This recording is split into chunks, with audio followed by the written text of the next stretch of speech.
I began carving wood when I was 5 years old. I started carving bits of pine bark with a kitchen knife. I also work in gold, silver, bronze, aluminium,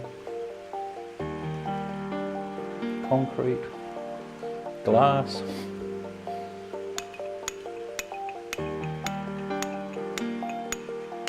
I've got a granite frog which I'm doing. I've just finished a granite lizard.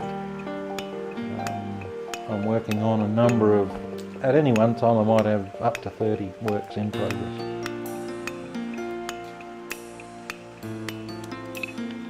I create what I do because there's something in my head that won't leave me alone.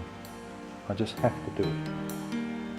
As a child I walked around and lifted up rocks and looked at the insect life and lizards that run around, and I've always been fascinated with the living world that you find out there.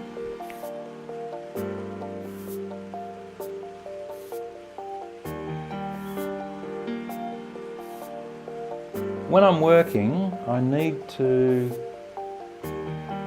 see the subject. I need to get an emotional, spiritual snap of something that tells me how I'm going to do that subject.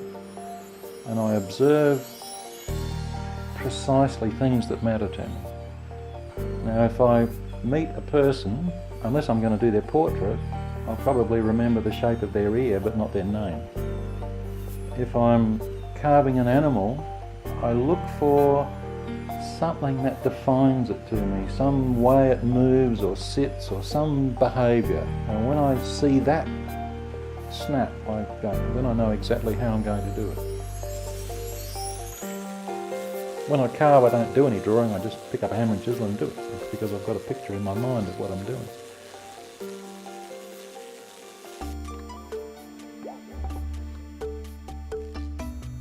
One of the things that has always been a favourite of mine is Japanese netsuke, and Japanese art in general has always had a very strong influence on me.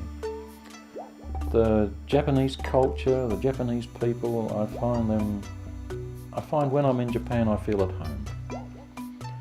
I've always carved small wooden things, and the netsuke and the small delicate carvings that they do have really influenced what I've done.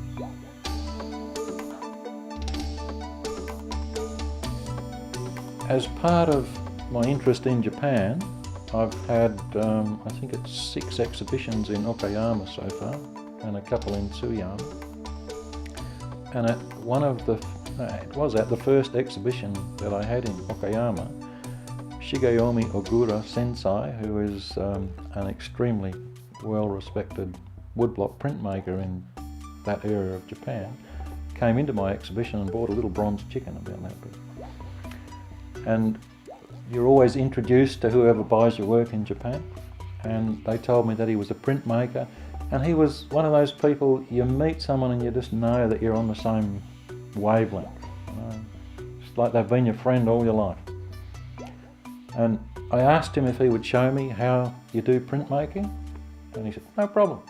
He showed me the basics, showed me how you mix the inks, what sort of tools you use, how you do it, how you print, and I went on from there.